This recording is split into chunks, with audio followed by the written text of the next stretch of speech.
I am Peyton Ball from Lisbon Inc., and today I am interviewing local author Amelia Kibbie, author of Idols of the King.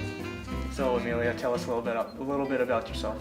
Okay, well, I grew up in Mount Vernon, which is just a stone's throw down the road. I moved to Iowa City to get my undergrad in English education, and I ended up getting my master's degree there as well. Been in the education business for 12 years as a teacher and an instructional coach. And I still live in Iowa City now with my husband and our 3 cats and our 2-year-old daughter, all in one condo, which might also be haunted, but that's a whole nother story. So, with your family, have they influenced you at all as an author? Definitely. I mean, when you have a family, you have to find that balancing act between living in a fantasy world of your writing and living in the real world. But becoming a mom has definitely taught me a lot more about like the deeper emotions that my characters might have, especially if those characters are parents themselves, because it just opens up this whole part of your heart that you never had before. When you don't have kids, it's like you just don't get it. So now when I write things about people who have children, it's much more real, I think. But yeah, my husband is very supportive. He complains that I don't tell him enough about what I'm up to, and then he'll read it on Facebook and be like, "Hey, you got another publication? You didn't even tell me." Well, you were busy, you know. So, and I don't really like to toot my own horn too much, so it's he sometimes just doesn't know what's going on with it. But yeah, super supportive. My family growing up always supported me too. My brother would sit there and play video games while I read my writing out loud to him. And I don't know why he liked it, but I think it was just a way to spend time together because we don't have a ton of common interests, so that was just good for us to bond growing up. So between work and family, how do you find time to write? A lot of people ask me that question. It's hard. Thank God my child still takes naps, so that's kind of the big one right now is when she goes to sleep. Sometimes I'll stay up late when everyone else has gone to bed or get up early. Typically, yeah, nap time on weekends is when I get anything done. So have you always wanted to be a writer? Yeah, I think it started more in 3rd grade. 3rd grade, we had our first creative writing unit. Okay, so I credit my 3rd grade teacher, Mrs. Stahl, quite a bit with getting this fire lit inside of me. So she said, we're gonna do a creative writing unit. And I'd never thought that writing could be creative. I thought writing was just a thing you got assessed on at school and you had to make your letters perfect. But no, now I could start using my imagination. So my first writing assignment ever was a super fudge fan fiction, and that's moved on into some like other fan fictions that I did, and I just kind of went from there. When I was in high school, I started reading Stephen King was my favorite writer, and so I heard that biographical information about him, that he became an English teacher in order to pay the bills while writing, and so that's honestly part of the reason why, because I knew I wanted to be a writer, but I knew I needed a job. But then I really fell like headfirst into education, and teaching became a huge part of my life, and I really love it. Just recently when I turned 30, I was like, well, if I'm ever gonna do this, now's the time, because I know I want to have children, and if I'm gonna like try to break it big, this is gonna be it. So that's when I started really buckling down and submitting and getting pieces published. So has teaching helped you become a better writer? Absolutely, absolutely. Because when you want to teach students to do something, you have to be knowledgeable about it too. So I have learned a lot of grammar as an English teacher, and studying the great writers along with my students has really helped me get a broader knowledge of literature myself even. So yeah, and then just you meet tons of people as a teacher. So when I'm inventing a character in my head, I might say, oh, that really reminds me of this principal at a school where I worked, and I'm gonna mix him in with a little bit of this other character. So just meeting a ton of people helps you be a writer because you know more people, more personalities, experiences. So diving more into your book, Idols of the King, how did you come up with the idea to write this? Yeah, so Idols of the King was a short story that I wrote that I submitted to, it was a call for submissions for an anthology called Heart of Steel, and it was not ultimately picked up by that particular publisher. They didn't want it, but I loved it so much that I just couldn't let it go, so I started submitting it other places, just hoping that anyone would be interested in it.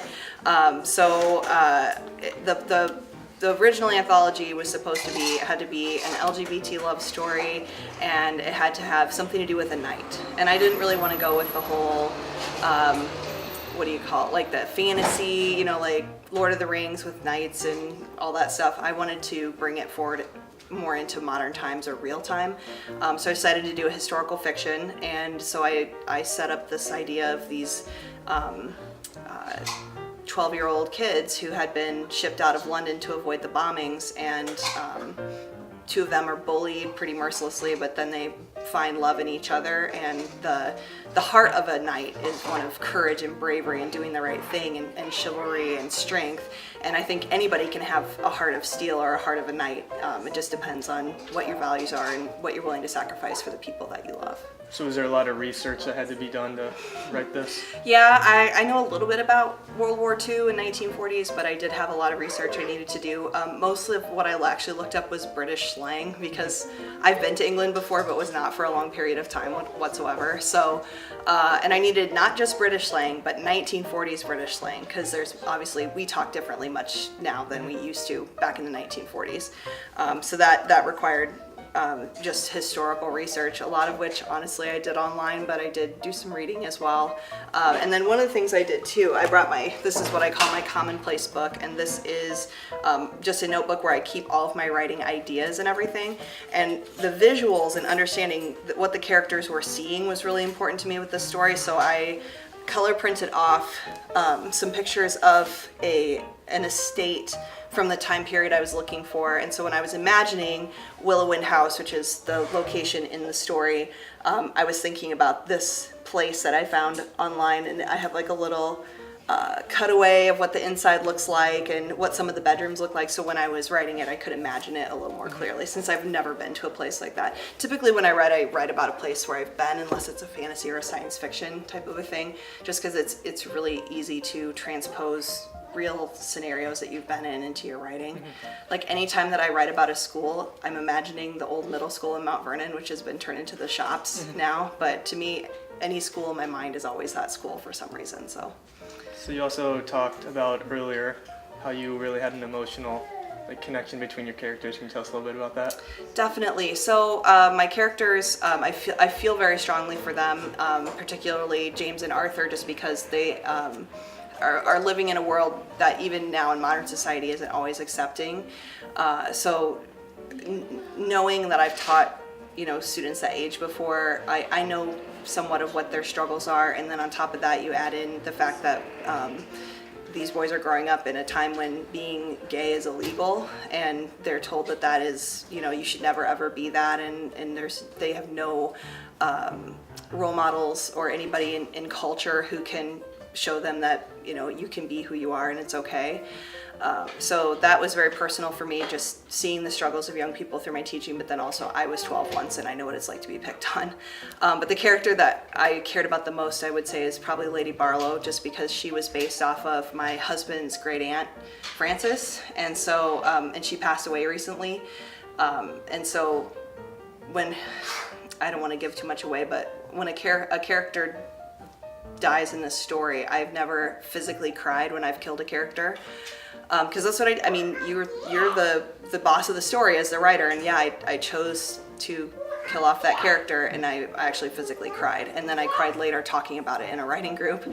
So that was part of the reason why I was so dead set on getting this published, because I had such a connection with these characters. So have you written anything else other than Idols of the King?